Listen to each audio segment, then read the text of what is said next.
তারেক রহমান সাহেবের ফেরার বিষয়টি, আচ্ছা, সপরিবারে তিনি আসছেন, লন্ডনে যাচ্ছেন জুবাইদুর রহমান, এই কারণেই কি? আপনারা তো খুব ভালোভাবেই জানেন বাড়ির শীর্ষে কিন্তু একজন ওয়াইফ অর্থাৎ একজন বধূই একটা বাড়ির সবচেয়ে হেড আর কি, কর্ত্রী। উনি যদি ফেরার টাইমে না থাকেন তাহলে টুকিটাকি জিনিসপত্র এগুলো তো আর বাড়ির কর্তা পাবে না, তাই না? এই জন্য ওনার যাওয়া।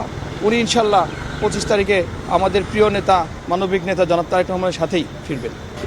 ওনার সাথে ওনার ফ্যামিলির 3 জনই আসছেন, এছাড়াও বিএনপি এবং অন্যান্য কিছু নেতৃবৃন্দ সম্ভবত কিছু, খুব সংক্ষেপ আমি যতদূর জানি 8-10 জনের একটি আসতেছে, এর বেশি কিছু না। ডক্টর জুবাইদুর রহমান একজন ডক্টর হিসেবে আমাদের প্রিয় নেত্রী বেগম খালেদা জিয়ার যত সান্নিধ্যে যেতে পেরেছে, উনি আইসিইউতে আছে আপনারা জানেন।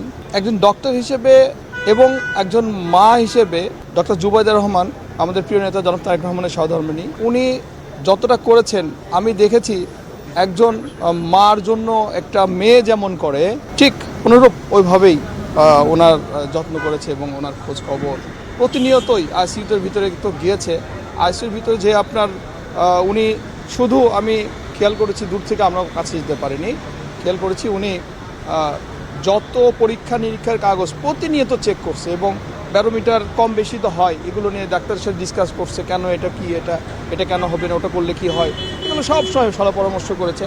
এবং আরেকটা জিনিস দেখেছি, সব শেষে উনি প্রায় প্রতিদিনই 20 মিনিট থেকে 30 মিনিট পর্যন্ত এই ডাক্তারি পরীক্ষা নিরীক্ষার কাগজ চেক করা ছাড়াও উনি দোয়া পড়েছে, উনি ওনার জন্য মোনাজাত করেছে এবং যত ইবাদত ওনার সামনে একজন মুমূর্ষু রোগীর পাশে করা লাগে ডক্টর জুবাইদুর রহমান তাই করেছে।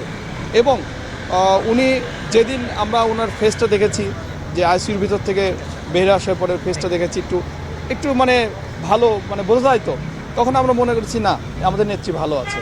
আবার যখন দেখেছি একটু হয়তো গম্ভীর্য হয়ে বেড়াইছে, তখন আমার মনে হচ্ছে আজকে হয়তো খারাপ আছে। আমরা কিন্তু তাকে জিজ্ঞেস করার সাহস পাইতাম না, এই জন্য যে একজন মানে শীর্ষ নেতা, তার সম্বন্ধিত আর কেউ ওইরকম খোলামেলা বলতেও চায় না, তাই না? আমরা ওনার ফেস দেখে বুঝে নিতাম যে আজকে আমাদের নেত্রী কেমন আছে।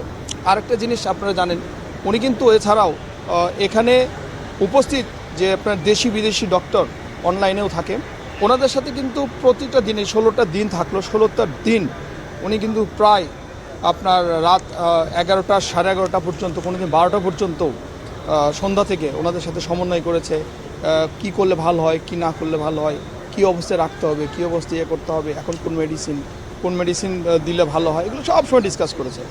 এবং আমি একটা জিনিস দেখেছি, এছাড়াও উনি যখন দেশের বাইরে, তখন কিন্তু প্রতিদিনই এরকম একটা সময় বাংলাদেশ রাত 10টা এবং 12টা পর্যন্ত 2 ঘন্টা 3 ঘন্টা কিন্তু ডাক্তারদের সাথে অনলাইনে সব সময় আছে। এছাড়াও প্রতিনিয়ত সারা দিন ওনার মানে আমি শাশুড়ি বলবো না, ওনাকে মা হিসেবে, এবং ওনার মার খোঁজ নিয়েছে। উনি মানে দ্রুত যেন সুস্থ হয়।